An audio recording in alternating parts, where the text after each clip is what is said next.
Friends, good morning to all of you. आज का हमारा टॉपिक है क्रेब्स साइकिल्स और उसी को हम लोग टीसीएस साइकिल्स भी बोलते हैं और उसी को हम लोग सिट्रिक एसिड साइकिल्स भी बोलते हैं।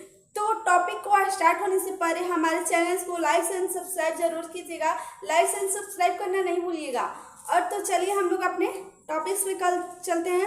तो क्रेब्स साइकिल्स को स्टार्ट होने से पहले हम लोग थोड़ा सा अपने ग्लाइकोलाइसिस के प्रोसेस को याद करेंगे, जहाँ पे वो हमारा ग्लाइकोलाइसिस जो साइकिल था वो वहाँ पे जो लास्ट में था वो जो पायरुवेट बन रहा था, वो जो पायरुवेट है वो चेंज होता है एसिटाइल कोएंजाइम में। अब ये जो हमारा एसिटाइल कोएंजाइम है वो सिट्रेट सिंथेसिस के साथ रिएक्ट होकर वो हमारा सिट्रेट सिंथेसिस के साथ रिएक्ट होकर सिट्रेट में कन्वर्ट होता है। अब ये जो हमारा सिट्रेट है वो एकोनिटेज के साथ रिएक्ट होकर वो आइसोसिट्रेट में कन्वर्ट होता है। ठीक है, ये जो फिर से देखते हैं, जो हमारा पायरुवेट है वो एसिटाइल कोएंजाइम में कन्वर्ट होता है। अब ये जो हमारा एसिटाइल कोएंजाइम है वो सिट्रेट सिंथेसिस के साथ रिएक्ट होकर वो सिट्रेट सिंथेसिस के साथ रिएक्ट होकर वो सिट्रेट में कन्वर्ट होता है। अब ये जो हमारा सिट्रेट है वो एकोनिटेज के साथ रिएक्ट होकर आइसोसिट्रेट में कन्वर्ट होता है। अब ये जो हमारा आइसोसिट्रेट है ये डिहाइड्रोक्सिनेज होता है। यहाँ पे ये जो आइसोसिट्रेट है वो डिहाइड्रोक्सिनेज होता है।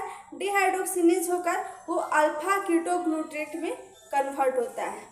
अब ये जो अल्फा कीटोग्लूट्रेट है ये अल्फा कीटो हाइड्रोजिन यहाँ पे हाइड्रोजिनेस हो जाता है। हाइड्रोजिनेस होकर अल्फा कीटोग्लूट्रेट्स के साथ ये फिर से सक्सिनाइल कोएंजाइम बनता है। सक्सिनाइल कोएंजाइम यहाँ पे बनता है। ठीक है, अब यहाँ पे ये जो सक्सिनाइल कोएंजाइम है ये जो सक्सिनाइल कोएंजाइम है ये फिर से रिएक्ट करेगा कोएंजाइम सिंथेसिस के साथ। ये कोएंजाइम सिंथेसिस के साथ रिएक्ट कर फिर से ये जो हमारा है सक्सिनेट में कन्वर्ट होता है। अब ये जो हमारा सक्सिनेट है यहाँ पे सक्सिनेट डिहाइड्रोजिनेस होता है। ठीक है, यहाँ पे जो हमारा सक्सिनेट है यहाँ पे डिहाइड्रोजिनेस होता है। डिहाइड्रोजिनेस होकर ये जो यहाँ पे सक्सिनेट है डिहाइड्रोजिनेस होकर फ्यूमरेट में कन्वर्ट होता है। अब ये जो हमारा यहाँ फ्यूमरेट है यहाँ पे फिर से डिहाइड्रोजिनेस होगा। ठीक है, यहाँ पे फिर से डिहाइड्रोजिनेस होकर ये जो फ्यूमरेट है ये फ्यूमरेज के साथ रिएक्ट कर मैलेट में कन्वर्ट होता है। अब ये जो हमारा मैलेट है मैलेट भी फिर से डिहाइड्रोजिनेस होता है। उसके बाद डिहाइड्रोजिनेस होकर वो एसिटाइल कोएंजाइम में कन्वर्ट होता है।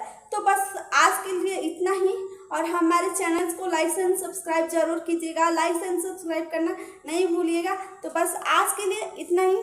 चलिए तो हम लोग चलते हैं। Thank you.